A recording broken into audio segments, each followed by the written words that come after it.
Dans l'actualité nationale, le président du PDCI-RDA, Henri Konan Bédié, a reçu ce mercredi les responsables du groupe d'une compagnie fruitière.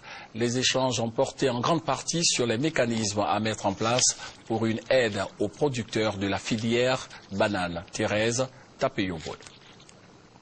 C'est une délégation de 6 personnes composée de Robert Fabre, président du groupe Compagnie fruitière, Armand Pierre, vice-président du même groupe, Olivier Betson, directeur général de la Société des cultures bananières, Lucien Delzetti, directeur général de Eolis Afrique, une société maritime du groupe, ainsi que du directeur général Eolis Côte d'Ivoire, qui était reçu par le président du PDCI-RDA, Henri Konan Bédié, à Daoukro.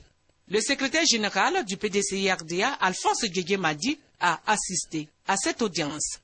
La délégation était conduite par Ngouan Akamatias, président des organisations des producteurs, exportateurs de bananes, d'ananas, de mangue.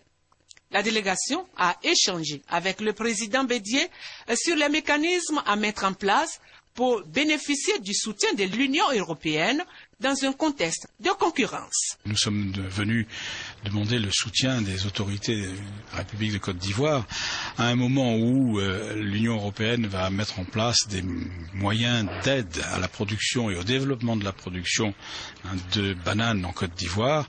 Il était utile et indispensable que cette aide s'inscrive dans un contexte favorable, de manière à mettre les producteurs que nous sommes dans un contexte de concurrence qui nous permettra de gagner la partie. Pour bénéficier de cette aide, les États producteurs gagneraient à mieux s'organiser. La mise en place des aides prévues nécessitera très certainement que l'Afrique puisse parler d'une voix la plus unie possible. Et donc le Ghana, le Cameroun, qui sont également des producteurs de bananes, auront tout intérêt à emboîter le pas à ce qui aura été décidé par le gouvernement de la Côte d'Ivoire. Arrivée dimanche dernier en Côte d'Ivoire, cette délégation a déjà été reçue par le président Alassane Ouattara.